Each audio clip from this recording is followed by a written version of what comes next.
Hello दोस्त।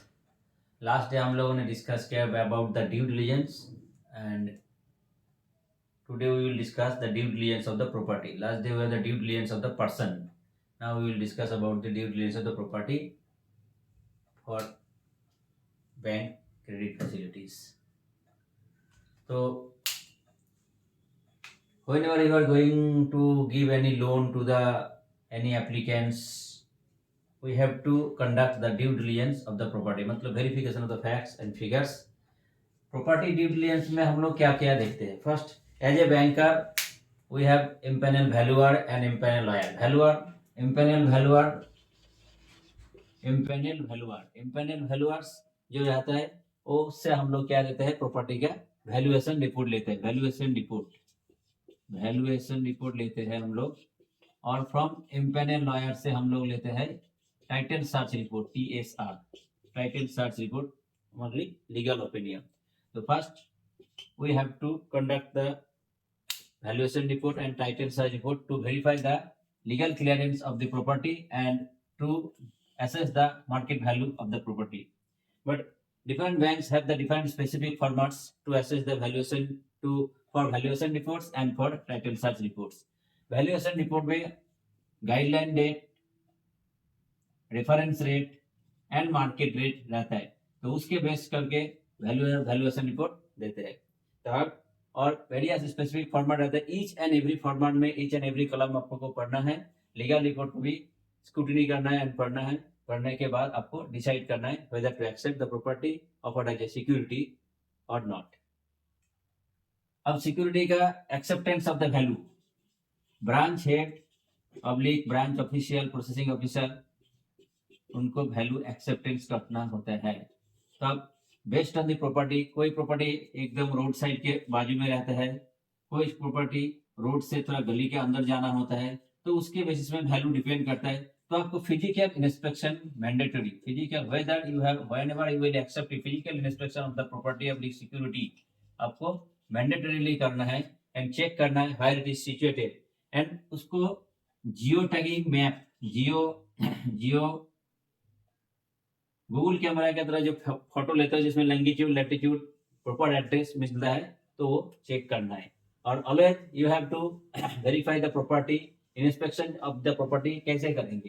First आपको बोरवार के साथ जाना है, देख के आ जाना है. फिर अचानक आपको सेकेंड टाइम आपको खुद विजिट करना है before sanction of the loan. And वहाँ आजू बाजू से पूछना है वहाँ का क्या रेट चल रहा है, वहाँ क्या है, तो बताएंगे. ये है आपका प्रॉपर्टी डिटेल्स के बारे में. दूसरा है लीगल एप्लीकेबिलिटी. आपको ये चेक करना है वहाँ कोई इंक्रोचमेंट तो नहीं चल रहा है, कोई रोड वाइडनिंग आने का चांसेस तो नहीं है, यहाँ वहाँ कोई रिलीजियस प्लेस बनने का चांसेस तो कोई नहीं है, यह कोई गवर्नमेंट अथॉरिटी को जैसे नहाए नेशनल हाईवे अथॉरिटी रहता है, या कोई अदर कोई गवर्नमेंट स्टेटरी बॉडी या कोई एसीजी के अंदर रहता है, तो उन लोग लेने का चांस है क्या नहीं, ये सब हमको असर्टेन करना है. तो आप लोग जनरली मार्केट इंक्वायरी से भी ये सब मालूम चलता है. तो और एक्सेप्टेंस ऑफ द प्रॉपर्टी, कोई ऑफर प्रॉपर्टी ऑफर करता है, थर्ड पार्टी प्रॉपर्टी भी ऑफर करता है.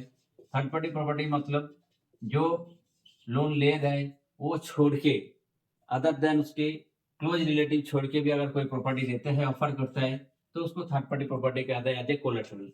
तो अगर कोलेटरल में अगर जब थर्ड पार्टी प्रॉपर्टी देता है तो उसको भी आपको चेक करना है क्यों बैंक थर्ड पार्टी प्रॉपर्टी अगर उसको एक्सेप्ट करना है तो उसके एक्सेप्टेबल के बारे में थर्ड पार्टी के साथ क्या रिलेशनशिप है, क्यों थर्ड पार्टी प्रॉपर्टी आप एक्सेप्ट करो. थर्ड पार्टी को गारंटी भी लेना पड़ेगा आपको. थर्ड पार्टी से पहले डिस्क्रीट इंक्वायरी करना है जो सही में प्रॉपर्टी देने के लिए तैयार हो रहा है या नहीं हो रहा है. तीसरा, आपको प्रॉपर्टी इंस्पेक्शन करके ये भी देखना है हेवीली टेनेंटेड प्रॉपर्टी. कभी कभी आप देखोगे या कोई प्रॉपर्टी को अगर बैंक में मॉर्गेज करने आता है, बहुत सारे पर्सन ऐसे भी होता है जो प्रॉपर्टी को छुड़ा नहीं पा रहा है, तो वो क्या करता है बैंक से लोन लेके वो प्रॉपर्टी को मॉर्गेज कर देता है. और फिर वो प्रॉपर्टी जब मॉर्गेज करने फिर बैंक को एनपीए कर देता है, फिर सोचता है बैंक उसको कब्जा कर लेंगे, कब्जा करके बेचने के बाद वो टेनेंट हटा लेंगे ऐसे. तो उस हेवीली टेनेंटेड प्रॉपर्टी में भी आप लोग प्रॉपर्टी को आपको बहुत डिस्क्रीट इंक्वायरी करना है. अगर वो टेनेंट उठा ही नहीं पाएंगे तो वो प्रॉपर्टी आपको एक्सेप्ट नहीं करना है. दूसरा, hospital, school, school, religious worship, religious place, जो property used for religious purpose, property used for religious purpose, used for purpose, religious like mosque, मंदिर, मस्जिद, गिरजा, ये सब को आपको एज एजुकेशनल इंस्टीट्यूट जैसे ये सब चीज आपको एज ए ये सब नॉन प्रिफर्ड सिक्योरिटी है, इसको इन लोगों को हम लोग एज ए प्रॉपर्टी एक्सेप्ट नहीं करेंगे। यार last and last but not least, property में जब भी एक्सेप्ट करेंगे तो उसमें सरफेसी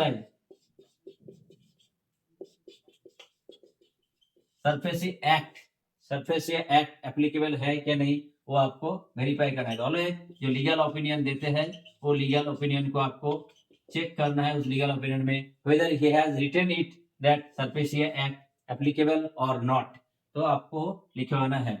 ठीक है, ये चीज हम लोगों का प्रॉपर्टी को बारे में देखना है।